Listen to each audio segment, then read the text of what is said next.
DeMeco Ryans addresses the media, and yours truly had some very interesting things to say. Are changes coming at the most polarizing position? And what on earth is he doing defending the indefensible? Let's go inside the locker room. Yeah. We'll do it live. Yeah. It's the locker room on YouTube. You know what it is. Let's get it. Hey. Locker room. Yeah, we in the locker room. Texas talk, yeah, you know what we about to do. Localize, every angle's what we really do. We the source, we the pulse of the city too. Landlocked, got the game in the headlock. Localize every time. It is the locker room, number one source for Texans digital content. This video brought to you by BetUS, where the Texans are a 6-point favorite against the Indianapolis Colts early on. We'll get into that. We'll go on to Indianapolis a little bit, but it is Reaction Monday, so we kind of got to put a bow on what we saw in Green Bay, which I think on the surface, if you told me that the Texans were going to lose to the Packers, I wouldn't have been shocked. As a matter of fact, I borderline expected it, given what they were up against and all the injuries. But if you would have told me that the defense and special teams played the way they did and performed the way they did, I would have seen no way in hell that the Texans lose that game. So it's kind of a double-edged sword. You lose to a good football team, but the manner in which you did it was not too enjoyable. Be sure to subscribe, like, ride along, hit the like button, and I appreciate y'all for coming through. Let's first just jump right into this DeMeco Ryans situation.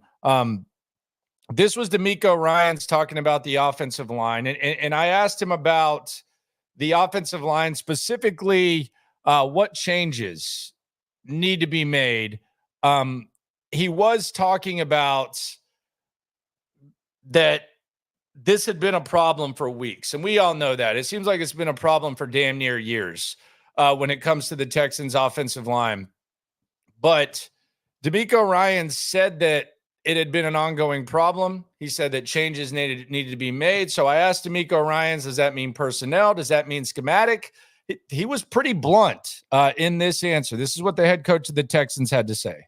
Getting it done. Like we've had multiple weeks where the same things have hurt us multiple times. So we have to get it fixed, starting with the coaches and down to the players of finishing and executing it.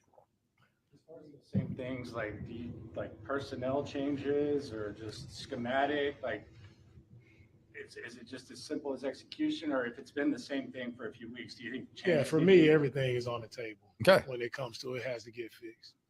It's getting it. All right. So everything is on the table when it comes to getting it done with the offensive line. What changes do you think the Texans should make on the offensive line? There's a few options. You could bench someone, perhaps Kenyon Green. You could make a trade, which they have a little bit of time to do. They have a couple of weeks to do that. You could make a schematic change and adjust, although I don't think that's going to happen. What should they do? I think step one is you got to take Kenyon Green off the field. And I don't know if that's going to be a permanent thing, but I think you got to take Kenyon Green off the field because the pass blocking is just way too much of a problem. And last year, say what you want about the Texans, they pass blocked better, and they were more disciplined with their depleted offensive line than they've been this year consistently when it comes to pass blocking. And I don't even know how great the run blocking has really been. I kind of think that Joe Mixon makes it look a hell of a lot better. But I think the personnel thing has to change. 100% has to change. And I know that Bobby Slowick is the number one guy. Someone's saying fire Slowick and Cody Stutes. What are we firing Cody Stutes for? Cody Stutes is one of the best in the world at what he do. SNL, by the way. SNL, tomorrow, 9 a.m. Subscribe on all podcast platforms. But I don't know if Bobby Slowick is kind of handcuffed. Like my problem with yesterday's game, and I know some people are bored by the manner in which Bobby Slowick's calling games, and there's talk of predictability. My beef with Bobby Slowick really wasn't the game plan yesterday. Like, I don't know what they could do. I mean, they were pressured half the time that they threw the rock.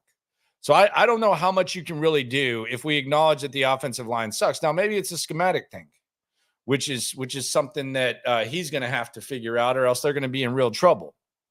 But my problem with Bobby Slowick was the manner in which he handled the 3rd and 15 yesterday. And I thought it was asinine. I thought it was dumb. I thought it was one of the more moronic displays that I've seen in a long time when it comes to clock management or game management at the end of a game. And I thought it was awful to run the ball twice and set up a 34-yard field goal at worst and have a 3rd and 15 in a game in which you haven't thrown the ball well and run the play that he did. It makes no sense. And a lot of times when we talk to Bobby Slowick, and he's not wrong about this. I try not to function like this, but he's not completely wrong about this. But throughout my career, I kind of try to function where you have an initial thought and you don't just completely deal in hindsight. But and Bobby Slowick will say multiple times, he'll say, well, obviously the play didn't work, so I wish I wouldn't have called it there. And that makes sense, okay? Like, go back to the Cincinnati game last year. You threw a couple times when people wanted you to run, and C.J.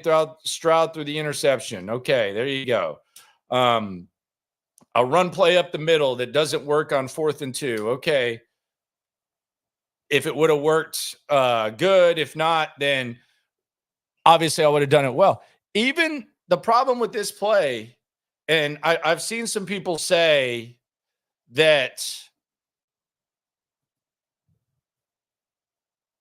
hindsight's 20/20, and you're actually kind of misusing the term, and you're being lazy whenever you present that, because this is not about the result not working, because even the ideal result with that decision isn't much different than what happened.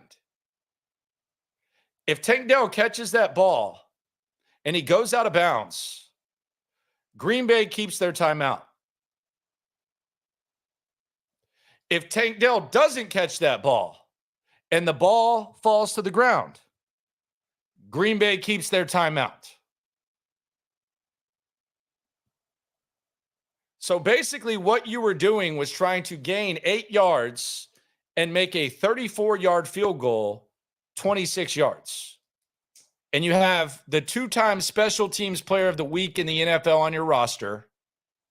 And you have a guy who you trust so much that at times you've turned down 4th and 1 to kick 50-plus yard field goals with the guy. He booted a 50-yarder earlier. So you're throwing the ball on the sidelines. By the way, sidelines passes, sometimes those are pretty high risk too. You're throwing the ball on the sidelines with a 0% chance at picking up a first down, a 0% chance at keeping the clock running. And the only difference in the ideal results, outside of something crazy like a penalty, and what happened, is 8 yards from 34 to 26. People are going to make mistakes throughout a game. It's going to happen. Bobby Slowick's a young offensive coordinator. DeMeco Ryans is a young coach. I saw that Florio talked about DeMeco Ryans saying he would have liked to have challenged that. Obviously, he also said that the guys upstairs didn't think it was a lateral. That whole process is a little bit more complex than DeMeco Ryans sitting on his damn couch and saying throw the challenge flag like myself or anyone else. I'm actually a little bit more compassionate about that decision. Furthermore, I still don't know if it was a backwards pass or not, and I don't know if they're going to reverse it. So I'm not one of these guys that just deals in hindsight and says what you could have, would have, should have done. That's a very complex process, And it's not just DeMeco Ryans looking at it and throwing the challenge flag. There's a lot of guys, even when a challenge is successful, I understand that there's a lot more of a process to that. So I'm not one of these people that's just gonna sit here in hindsight and criticize the coach. But that was a dumbass decision by Bobby Slowick any way you slice it. Like, it was a dumbass decision. And we'll hear what DeMeco Ryans had to say about it in a second. We'll react to what DeMeco Ryans said, and we'll also try to make sense of what DeMeco Ryans said. But that was a dumb decision by Bobby Slowick. It was there was no payoff for that. It made no sense in any way you slice it, unless you're going to tell me that Kaimi Fairbairn can't kick a 34-yard field goal and you needed to get closer. That's a play you run. Let's pretend that the Texans are down 2 points or 3 points late in a game. They're at the 44-yard line and they have no timeouts left and there's 20 seconds left in the game or something like that. If you're trying to get 8 yards closer to turn a 61-yard field goal into a 53-yard field goal, that's the play you run there. You don't do that in that situation. If you're going to throw the ball, throw it in the middle of the field. If there was ever a time for Bobby Slowick to throw a sideways pass, that was it. Hell, run the ball. Kick the field goal. I don't know that people would have faulted you. Hell, who knows how Green Bay attacks things without that. You also have 3 timeouts in your back pocket, which they probably should have used when Green Bay got in field goal territory as well. That was tweeted in the moment. That's not hindsight. Once they get to where it's a 50-ish yard field goal, maybe start using your timeouts. Maybe give your team like a puncher's chance. But if you're going to be aggressive, be aggressive. You're already basically putting out the implication that A, you want them to burn their timeouts. B, you're not necessarily aggressively trying to score because maybe you think you're leaving them too much time and it would still be a 1-possession game. D-Love says they should have tried to pick up the first down. That's fine. They didn't do that though. Like if Tank Dell, I still would have been a little bit questioned the decision because I was fine with running it 3 times and kicking the field goal. I still would have questioned the decision to throw, but if you're going to throw, give yourself a chance to get the first down. They didn't do that. They didn't do that. So there's really no logical reason to justify what happened there. Unless you're DeMeco Ryans. We'll hear from him in a sec. First, Derek is swarming the super chat. You ain't never hate. Swarm. And I like what Derek is saying here. Isn't it on the head coach to tell what the strategy is at the end in the game situation? I don't know. I think personally this is more of a Slowick question. I think it's his decision. The DeMeco, like whenever there's a couple of things that I think coaches get asked about that I think they have nothing to do with. Now, can DeMeco go over to Bobby Slowick and say, hey, let's run the ball and trust the defense? I think he can. But I also think he trusts Bobby Slowick. I don't think he's dictating what Bobby Slowick does. Maybe he should start doing that. Maybe he already does it. Who knows? But I would think in that situation, you trust Bobby Slowick and he figures it out. And if there was any way of dictating Bobby Slowick, you would think it would just be run it 3 times and that's it. They ran it twice and then threw. So I don't know. I mean, the head coach can do it. Is it on the head coach? I don't know. There's probably some defensive coaches who don't do that. There's probably some defensive coaches who do. Maybe we're suffering the consequences in a delayed way of a defensive coach versus having an offensive coach. I don't know. But I think this is more of a Slowick thing. And that's why I'm looking forward to Bobby Slowick speaking on Thursday. I think Bobby should just go up there and say, I screwed up. You did. Like, we already know I screwed up. Because if you try to justify that decision, then I think we got bigger problems than any of us think. It's one thing for DeMeco Ryans to defend his guys. And a lot of times it's a keeping it real goes wrong element because the players, sometimes you're like defending him with an injury, but you're actually putting expectations on him. There's a lot of things. DeMeco Ryans is always going to fall on the sword for his coaches and players. That's what he's going to do. But if Bobby Slowick goes up there and result aside, because even the ideal result works. And he believes, not says, if he believes, because the other thing about this is coaches will lie to you. And that doesn't offend me. I think sometimes it makes you look foolish, but coaches will lie to you. But if Bobby Slowick truly believes, maybe not says, but if he says, why are you saying that? You're kind of insulting people's intelligence. But if Bobby Slowick, and I don't think DeMeco did today, and I'll explain that in a second. But if Bobby Slowick says that was a good decision and he liked it and he wishes that they would have caught the ball and gone out of bounds and moved the field goal up 8 yards with Green Bay still having their timeout, there's bigger problems than anyone will think here. If that is in the close games that the Texans are going to be in with way more on the line than, just a week 7 game against Green Bay, if he truly thinks that is a good decision, even in the moment and especially after the moment, you got bigger problems than you can imagine with this team. And it's hard to imagine this team ever reaching their full potential if that's true. I don't think he thinks that. I think sometimes coaches lie to us. The other thing that I think is funny when people ask coaches about is like when someone asks Frank Ross about Ka'imi Fairbairn's kicking. Like it's one thing for like the directional and the strategic, but Frank Ross doesn't teach Ka'imi Fairbairn how to kick. He doesn't even really make the decision of how to kick field goals. Have you ever been to a football practice? The kicker's by himself. There's never a moment where Frank Ross goes over to Ka'imi Fairbairn while he's kicking field goals and says, hey, I want you to kick it here, here, here. These kickers are kind of loners. Some teams might have a kicking coach. Some teams might not. So I always think it's funny whenever I think McLean does it. What do you think about Fairbairn? And Frank Ross isn't coaching him. Frank Ross is coaching more of the coverage teams and telling Fairbairn where to directionally kick. Ka'imi Fairbairn's been kicking for over a decade. Kickers are their own guys. I think it's always weird when that happens. I made fun of Stutes for it. I was like we were walking out of NRG one time and he said something like, he asked a question about, Ka'imi. I'm like, dude, do you really think that he coaches Ka'imi Fairbairn? I mean, technically he does. He doesn't coach Ka'imi Fairbairn. Ka'imi Fairbairn is basically a golfer. He goes out there and he tries to make it he tries to make the kick. There, he has to factor in wind. He has to have timing. Sometimes a field goal from longer would have been good from shorter and vice versa. But Ka'imi Fairbairn goes out there and kicks. I always find that interesting. I digress. Let's hear from DeMeco Ryans. Let's hear what DeMeco Ryans had to say about 3rd and 15. Here is what DeMeco had to say. And it seems like the unanimous thought is Kenyon Green needs to be benched. That seems to be the majority in the chat. Here's DeMeco on 3rd and 15.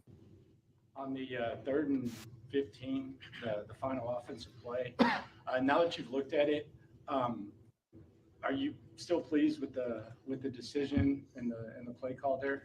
Yeah, we had a one-on-one opportunity right there. We had to win that one-on-one opportunity, which, we put Tank and CJ in that spot to win a one-on-one opportunity, and we didn't make the play, didn't get it done. There though, because it was short of the sticks and it was near the sidelines. Yeah, the goal is to complete the pass. The goal is to complete the. Okay, and get out of bounds. Okay, that's DeMeco Ryans. Derek on the chat, who directs him to kick it out of bounds? Yeah, you tell him what direction to kick it. But as far as a field goal, like Frank Ross isn't telling Ka'imi Fairbairn how to kick. But your direction, like he's telling Tommy Townsend, hey, we're gonna kick it to the right, we're gonna kick it to the left. He's not instructing Ka'imi Fairbairn how to kick a football. Promise you that. That's very tough. They might watch the film and see how it goes, but he's not telling him how to do that. So the DeMeco thing I think is interesting. So I think on the surface, I think there's a number of things here. First of all, I don't think it's completely. I don't think DeMeco Ryans is the one who made this decision. I think it was Bobby Slowick, and Bobby will speak for himself on Thursday. We'll hear what Bobby Slowick has to say. So he's kind of defending his guy. He's also right. Like when the play is called, and he's not the one who called the play, you're trying to catch the ball, obviously. But what are you trying to do on that play? And in that instance, they were trying to get closer into field goal range and they were stopping the clock. So on the surface, I get what DeMeco is doing. He's defending his guy. He's defending Bobby Slowick. Maybe it's a situation with the quarterback. Maybe the wide receiver made a mistake. I don't know. I think DeMeco is defending somebody here. At least I hope. But I don't know that he did himself too many favors there. And I think the honeymoon phase with DeMeco Ryans is kind of over, which is great.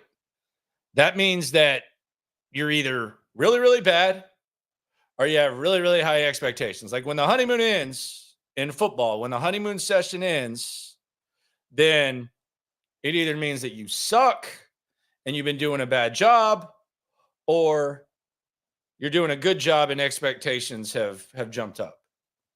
And I think it's the expectations. DeMeco Ryans has done a hell of a job. And look, if Bobby Slowick, like the evaluation of DeMeco Ryans is unique because Bobby Slowick calls the offense, DeMeco calls the defense, DeMeco and Matt Burke. Can you imagine? Let me just put this in perspective for you when it comes to DeMeco Ryans. Because on the surface, there's some people who get upset at DeMeco Ryans. Rightfully so. He's the head coach. He's the guy that's going to go up there and fall on the sword for his players and all that. But he's also the one that oversees the defense. Could you imagine if Bobby Slowick didn't have 5 starters on offense? And I guess he did at points last year on the offensive line. But could you imagine, like, if the equivalent of what DeMeco Ryans had to work with yesterday against that squad, if Bobby Slowick had to do that this year? It would be a disaster. It would be an absolute disaster. Houston Stresson's in the comments. This is the drawback of having a defensive-minded coach. It feels like he has an overall conservative defensive philosophy to end games, but doesn't have influence on offensive calls. And I brought this up earlier this week, and I've actually already created the thumbnail and the title for my show tomorrow night. And this is actually something that I'm bringing up. The debate leading up to the DeMeco Ryans process and the process of hiring DeMeco Ryans, it kind of went on vacation. But once you get to a situation where you're either unhappy with your offense, you're unhappy with your offensive coordinator, or let's say Shane Steichen and the Colts come to NRG and beat them, all of a sudden that concern over not hiring an offensive-minded coach kind of reappears and it doesn't go away. And that was, I think, the biggest pushback on DeMeco Ryans from what I gathered leading up to the process. Now, I wanted DeMeco Ryans. I still want DeMeco Ryans as the head coach. There's not a head coach in the league I would rather have than DeMeco Ryans. But the pushback on DeMeco Ryans was, well, if you're going to get a quarterback, you need an offensive-minded head coach. That was the pushback. That was what people were saying about it. So that maybe reemerges. Maybe you suffer the consequences of that. But that's kind of where they're at. So we'll see how it goes. But I think DeMeco Ryans is definitely defending Bobby Slowick. And it'll be interesting to see what Bobby Slowick has to say for himself. Because I think he's got some explaining to do. And if he goes up there and he says,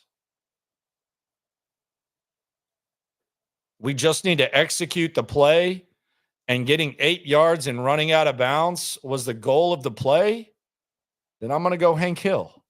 Damn it, Bobby. Damn it, Bobby. Because there's no reason for that. And we'll see what he says for himself. We'll find out on Thursday.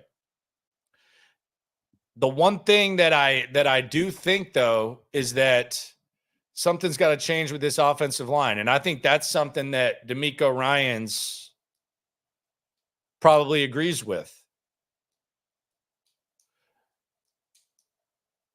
I would think DeMeco agrees with that.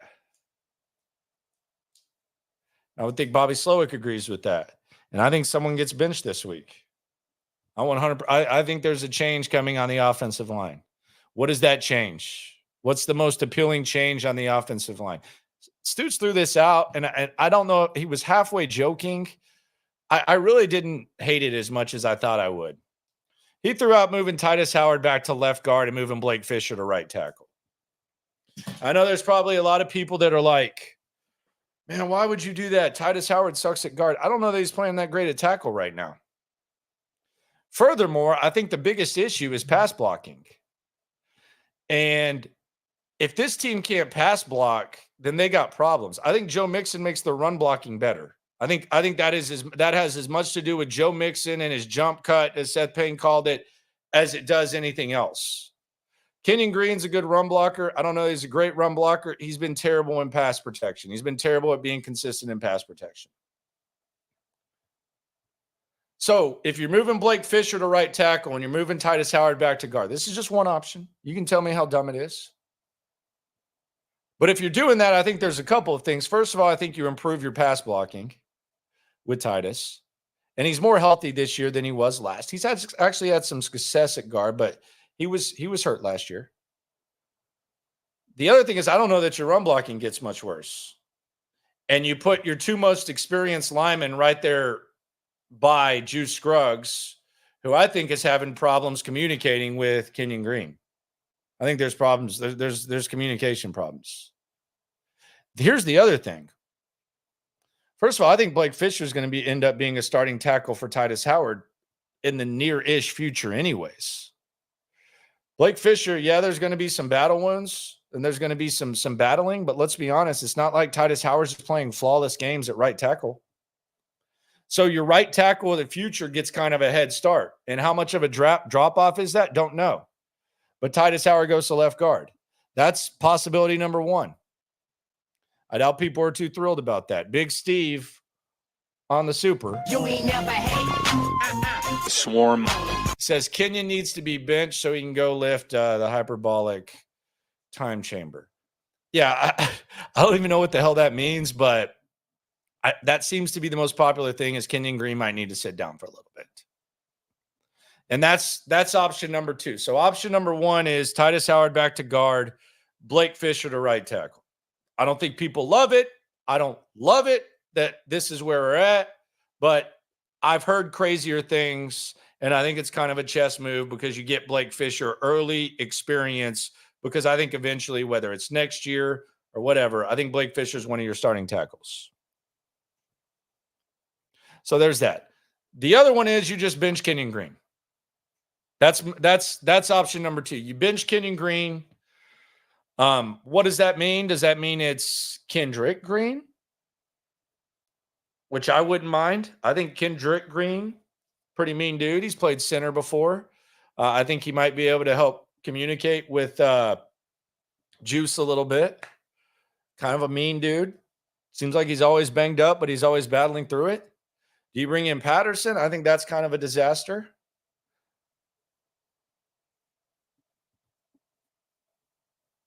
That's option number three.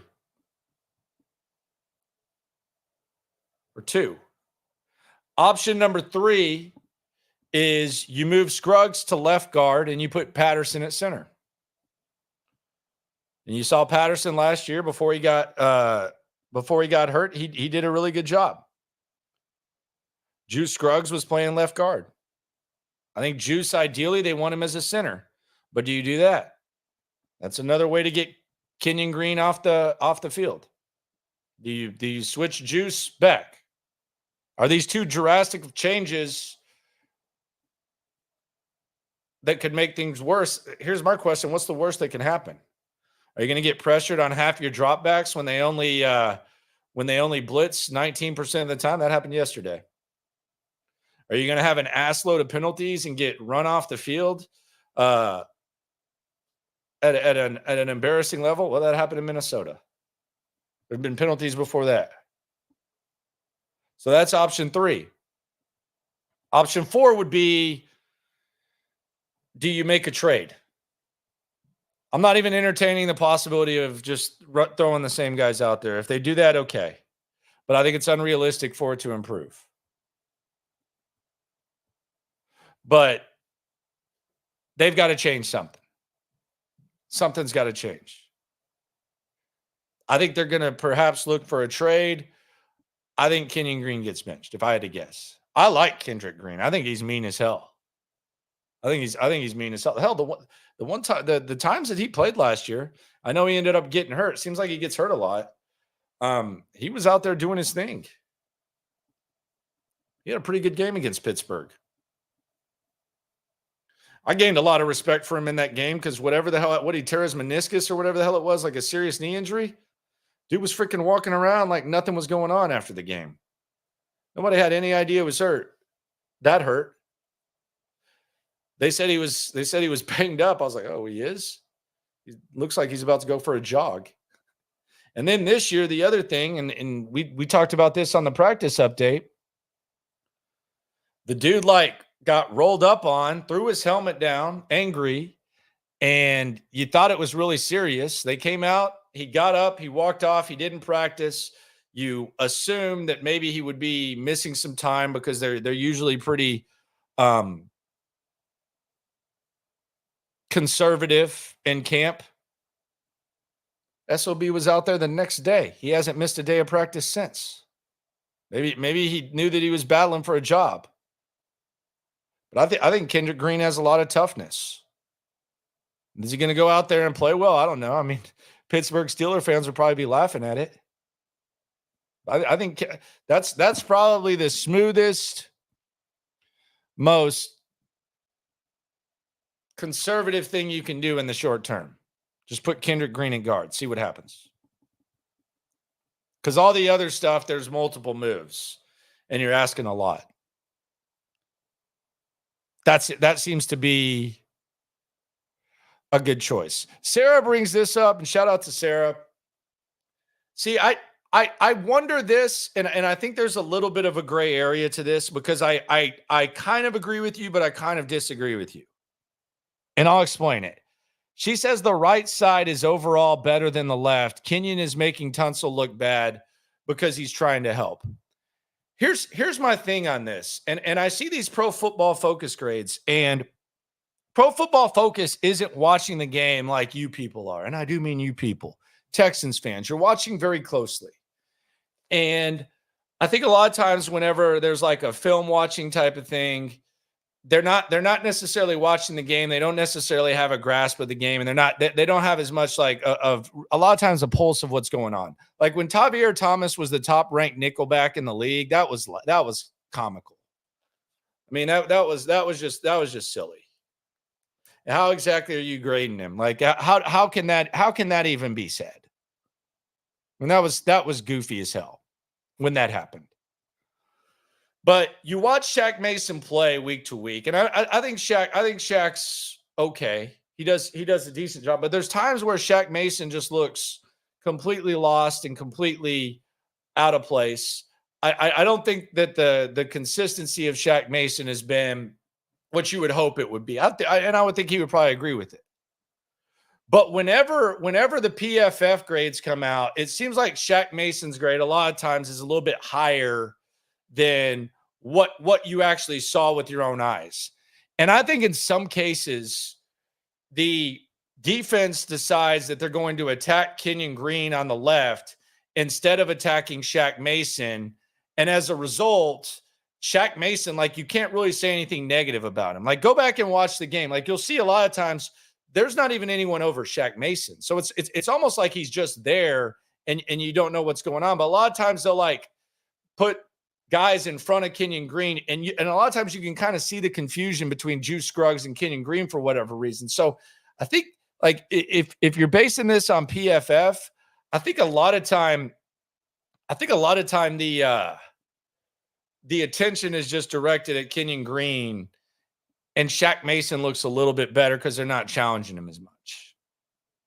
If that makes sense. But we'll see. The offensive line grades on PFF, I think they're the weakness, as well as Nickelback. The Nickelback grades are embarrassing. Hell, they had Banks. I don't know if y'all watched the Texas-Georgia game. You know, I damn sure did. They gave Banks a hell of a grade on PFF. He was getting his ass kicked. He was straight up getting his ass kicked by Georgia. He had like an elite grade almost. So, yeah, I think Mason's okay. Is he playing great? Don't know. But I think right now Kenyon Green is the one that has the problem.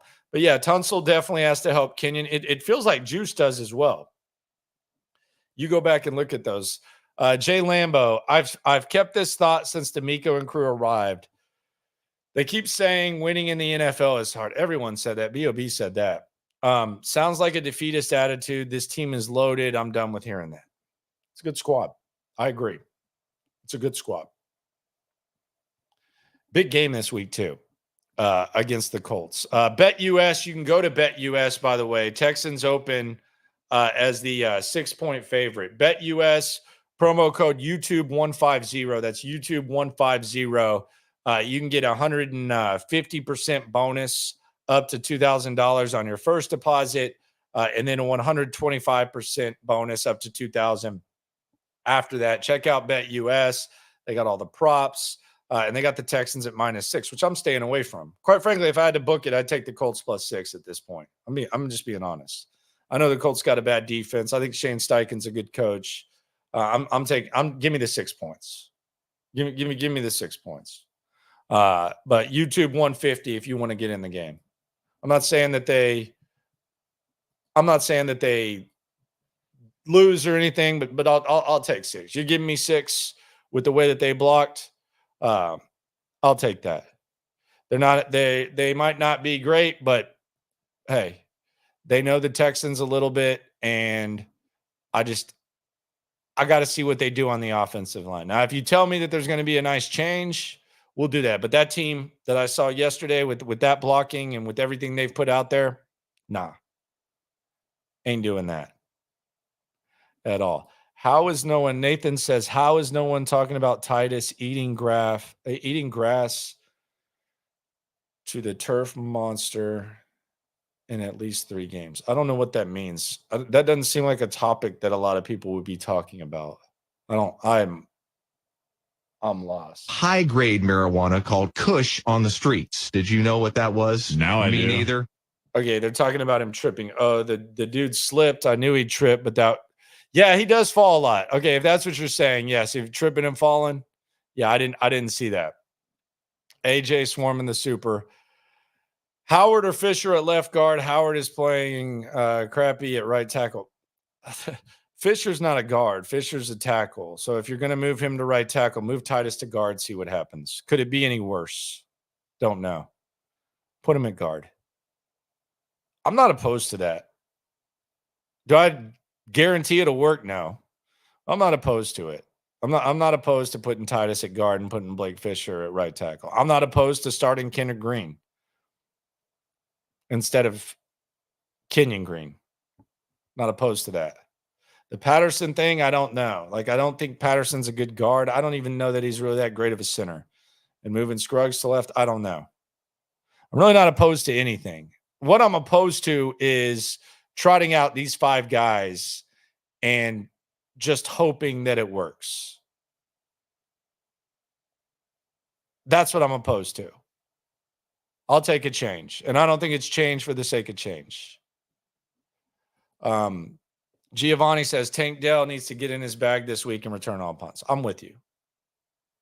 I would let Tank return punts at this point. Kind of showed some signs of dynamic potential on punt returns. Desmond King's kind of stressful. He's kind of a stressful watch now.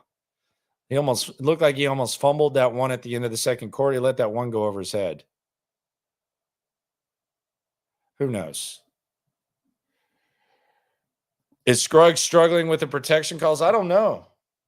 I don't know that the message is getting across. I don't know. I don't know if he is. Maybe.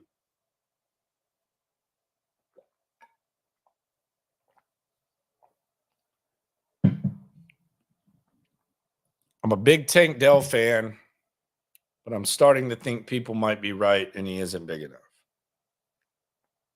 Big enough for what? Would be the question. Big enough to play in the league for sure. Big enough to be elite? I don't know. I dropped the pass yesterday.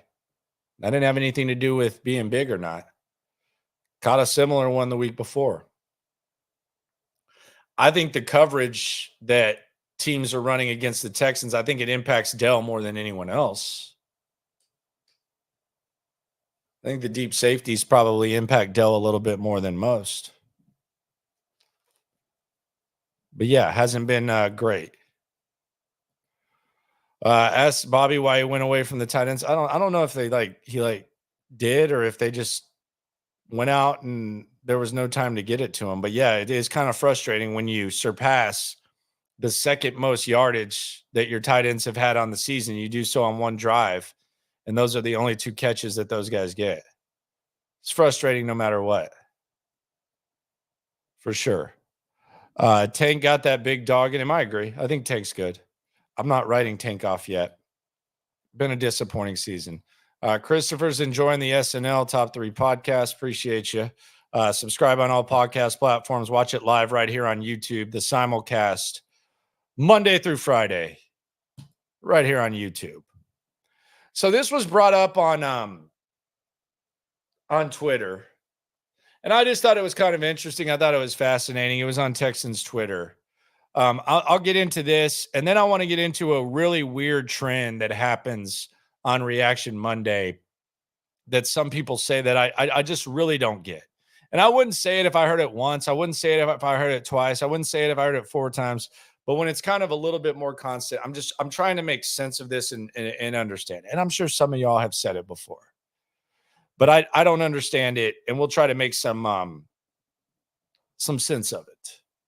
But someone brought up, with all the talk about Bobby Slowick, if the Texans, after talking to Cliff Kingsbury, made a mistake in not making Cliff Kingsbury their offensive coordinator.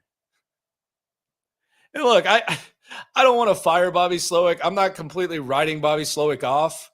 But I do think that's kind of interesting and kind of funny because they did talk to him. It's not necessarily the scheme that DeMeco's used to, but right now Cliff Kingsbury is probably coaching as good as, if not better than, any assistant in the NFL. And as much as you talk about Bobby Slowick helping out CJ Stroud his rookie year, it appears that Cliff Kingsbury is helping out Jaden Daniels. And what makes it even crazier is yesterday Daniels leaves the game with rib injuries, and Washington still beats the opposing team's ass with Mariota in. So I just thought it was an interesting question. I know there's a lot of people mad at Bobby Slowick. I just thought it was interesting. I think Noah asked it. Noah. He says a lot of dumbass stuff, but I just thought that was an interesting talking point. And I thought it was a little bit relevant. Slowick is ass. CJ's been carrying him. That's what Rod says. Cliff is killing it. Todd the Show. Don't sleep on Super Mariota. I'm snoozing. The most realistic trade target right now is Cade Otton from the Tampa Bay Buccaneers. Okay. You want to improve the tight end position? Not opposed. But what's the cost of that? Slowick has been in the league much longer than CJ, so you should know how to handle a QB like CJ. Apparently doesn't. Is that dramatic? I mean, he's definitely going through a weird time right now, but is that dramatic? Like, what's he supposed to do with the O-line? Maybe it's schematic. Is that schematic or dramatic? I think that's a little bit dramatic. Just a little bit dramatic. Rob asks, why is it everyone hating on Slowick so much? Yeah, I think it was dumbassery at the end of the game on the 3rd and 15. But as far as get rid of him or anything like that, I wouldn't. I haven't been in that camp. I think he's definitely got to figure some stuff out, but I haven't been in that camp. But he's the one that people are most mad at. They're mad at Bobby. Very mad at Bobby. Sometimes it'd be like that. Damn it, Bobby. Preston says, new line. TL, TH, JP. I think you mean LT. LT, Laramie Tunsil, Titus Howard, Jared Patterson. Can you? I'll let the other people translate that. I might be too gone off the good to be able to understand that. No idea what the hell you're saying there. Someone says no gimmick plays for Bobby Slowick and stretch the field. Was he gimmicky yesterday? I mean, I didn't think there was any gimmicks. I don't even think that might be the first game. Is that the first game where Bobby Slowick hasn't run a reverse? Did they run a reverse yesterday? Someone help me out. Did they run a reverse yesterday? That might have been the first game in Bobby Slowick's entire tenure where they did not run a reverse.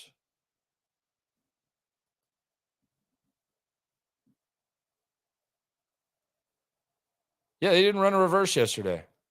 I'll be damned. That's historic right there. I think that is the first time Bobby Slowick hadn't run a reverse.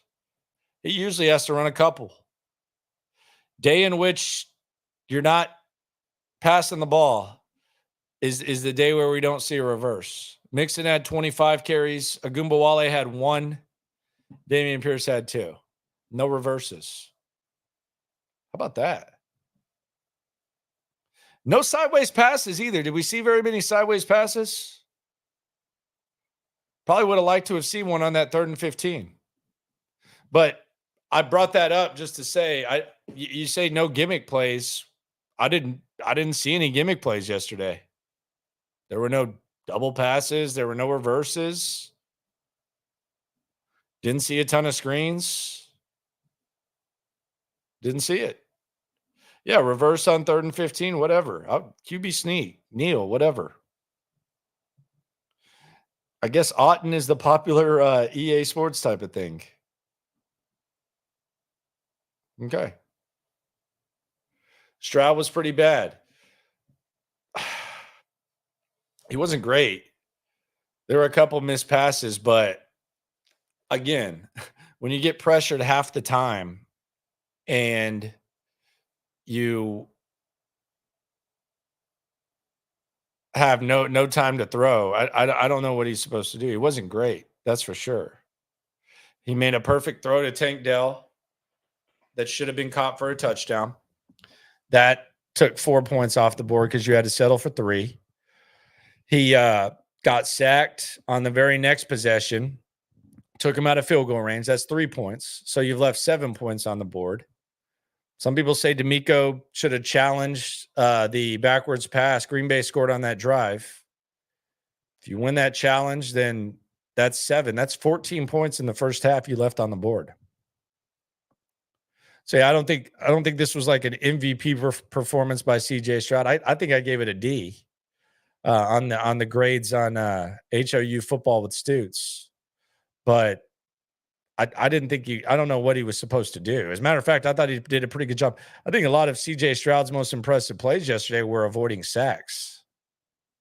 I know there's not like there's not a stat category where there's like avoiding sacks, but I thought avoiding sacks, even his best play, he was running for his life. The final play before the 2-minute warning in the 4th quarter. Yeah, I think a lot of his best plays were just avoiding sacks.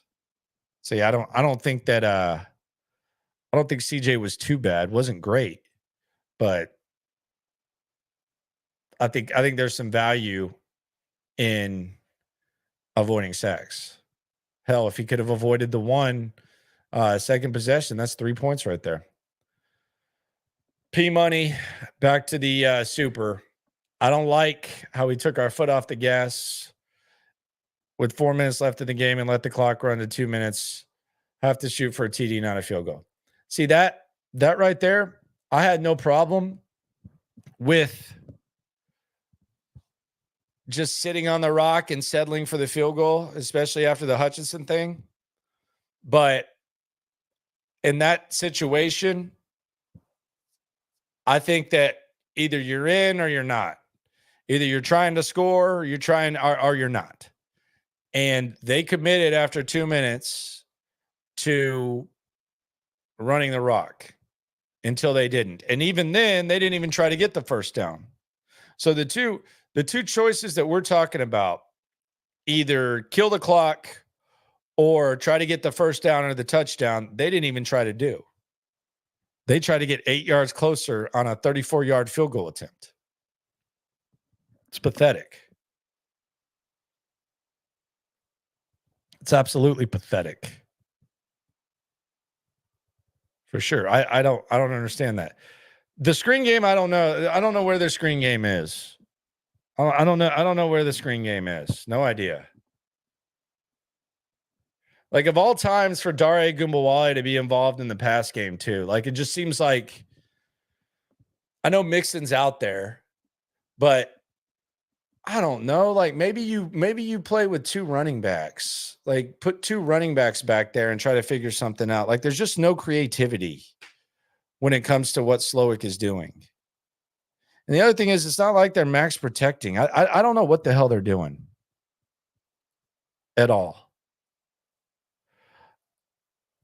Kicking was a smarter call. Should have ran it, though. Trust the defense. I don't know why the defense wasn't more aggressive when Green Bay got the ball back.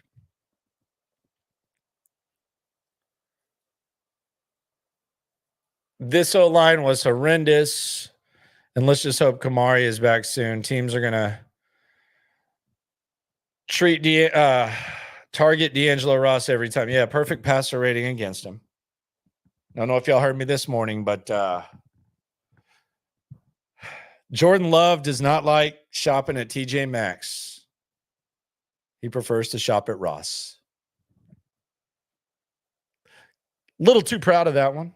I kind of think it was a good one, but who knows? Let me know. MH, We Eat Nation. Would this offense have looked different if we hired Cliff instead of Slowick? That's a good question. I mean, it would definitely look different. Does that mean it looks better? Don't know. What does CJ Stroud look like in that offense? I don't know. But yeah, would it look different? No doubt. For sure. L. Reed says, I think we were really good last year because of the communication, and I feel like CJ and Bobby were in sync. It doesn't seem the same this season. I don't know that they're less in sync. I think the offensive line looks confused at times. Y'all are talking about the play where Stover grabbed Tank Dell. Yeah. That was kind of weird. You could tell Tank was a little mad. Tank was on it yesterday. Tank was jawing a lot with Green Bay guys. He was dropping touchdowns, didn't have a catch. Corrupt says the play was to get first down, let the time run down, and kick the field goal on 4th. Game over. But the O-line didn't do their job or running outside instead of going through the heart of the D. So I think you're saying like the play, like that's what they should have done, was try to get the first down inside the 3. I think that's what you're saying. I don't know. I don't think you're talking about the 3rd and 15 saying they were trying to get the first down there, because I don't think they were.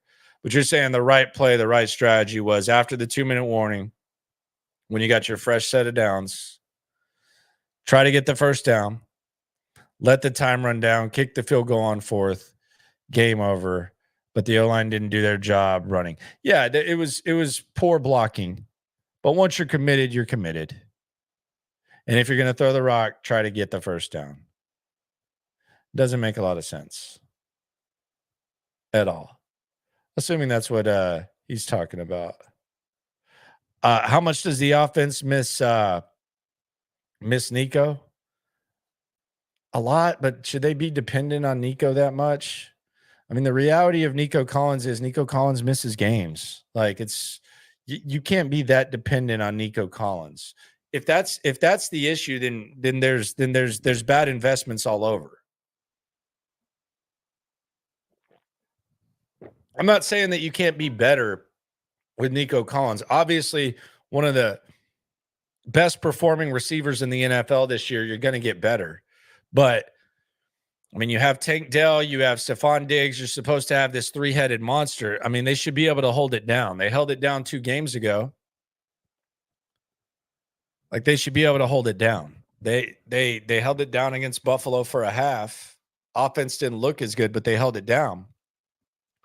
But you've already invested poorly in the offensive line. Hopefully you're not that dependent on Nico Collins. And the other thing is, like, when does scheming guys open come into play? When does that happen? And I hate to use examples like the Kansas City Chiefs and say, well, they don't have their receivers and they're still finding ways to win, because I think a lot of that has to do with defense, although the defense that DeMeco Ryans has been calling has been good. But there is like a certain element of it doesn't matter who's out, this guy's going to produce. It almost feels like this team is player dependent. And that's a Bobby Slowick thing. You need Joe Mixon to be able to run the ball, okay? Like, I'm not sitting here saying someone should be able to run it as good as him, but there should be like some resemblance of a run game without him. There was none. Nico Collins is out. You can't throw the ball.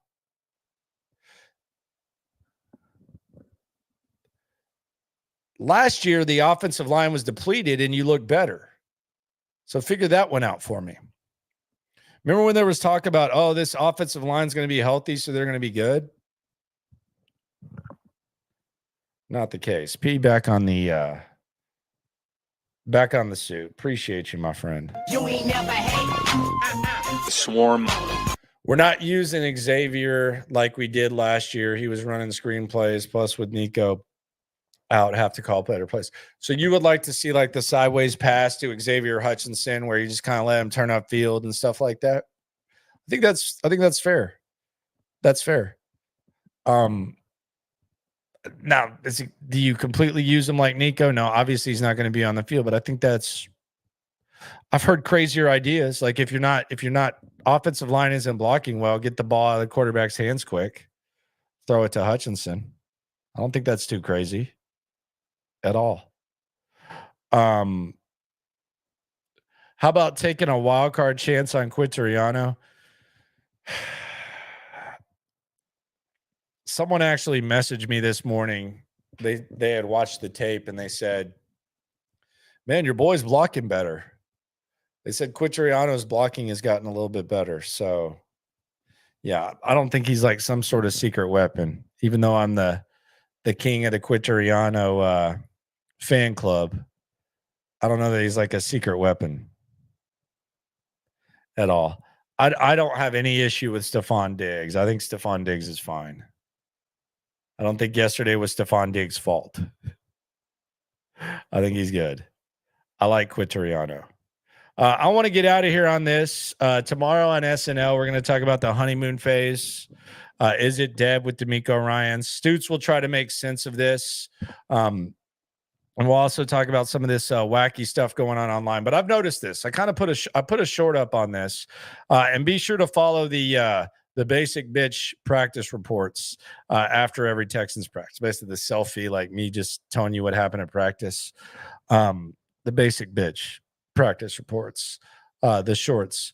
But I did one today, and I don't know where this came from. I think y'all can all relate to this. This happens. Hell, you might do it. But I think it needs to stop. Why is it that on Reaction Monday, and this happened, I think, probably no less than 20 times between mentions, between the chat, between direct messages, just like interacting with you people, which I love to do. It seems like sometimes whenever someone brings up a problem, like on the football team, why is it that there's always some people that want to say, that's not our biggest problem. That's not even close to the biggest problem. Like when someone criticizes Bobby Slowick's decision on 3rd and 15, someone will say, that's not the biggest problem. DeMeco not challenging it was the reason we lost. That's the bigger problem. Tank Dell dropping that pass was the bigger reason. Why does there have to be like the biggest reason? Like there can be reasons. Like if someone comes out and says the reason we lost that game was because of 3rd and 15, then okay. Then you can come back and say the reason we lost the game was actually because of DeMeco Ryans. But why is it that when someone says that there's a problem or something happens, there's like a portion of fans, and it's a little larger than you think, that says that's not the reason we lost. It's the offensive line. Yeah, the offensive line's bad. And Brown Chubby Bear brought this up, but he's not the only one who did it. Why does there have to be like a main reason, like a power ranking? I don't understand it. Someone says, why does this sound like 6'10"? I have no idea what that sounds like outside of Sean and Seth. So I have no clue. And I don't think they do that, Sean and Seth. Shout out to Sean and Seth. 6 to 10 a.m. But I don't know what that sounds like, to be honest with you. But I don't understand like the power ranking, like there has to be a reason. Like someone can come out and say, Tank Dell dropped the pass, and then it's, well, that's not the main reason. Well, who cares? Like there's reasons. I don't understand it. Happens a lot. The cynical Landry is posing this question. Come on, man. What does that got to do with anything? You can be as cynical as you want. I don't know what that. I'm trying to make sense of the actual dialogue. I appreciate the dialogue and the back and forth of Reaction Monday and the healthy disagreements. There's nothing cynical about this. There's no contradiction. I'm not sitting here saying, why are people being negative, brother, sister, whatever the hell you are, car. I'm just saying, why does it matter what the biggest reason is? That's not even part of the discussion. So I don't even get it. It's weird. Don't understand at all. Appreciate y'all for coming through. Be sure to subscribe. Be sure to like. Be sure to ride along. Be sure to always remember, when it comes to this Texan stuff, we're all in it together. DeMeco Ryans, is he defending Bobby Slowick? What will Bobby say? We'll find out on Thursday. SNL tomorrow. We'll go on to Indianapolis, kind of. We'll react to DeMeco. We'll go on to Indianapolis, which is a really big-ass game, by the way. I think this is a potential season-saving game. You might think that's dramatic. That's a tease. Agree or disagree tomorrow. If you can't be up live on YouTube at 9, be sure to download it on all podcast platforms. Just type in Cody Stutes, Landry Locker. We're all in this together. Appreciate y'all for coming through. Appreciate all the comments and the interaction. On to Indianapolis. Here we go. Every time, can't stop, won't stop. Yeah, we top 2 and we not too plugged in daily digital on YouTube. We got taste for days, opinions to give, we got takeaways. If it's up, then it's up. We number 1. You don't need to try your luck. Locker room, yeah, we in the locker room. Texas talk, yeah, you know what we about to do. Local.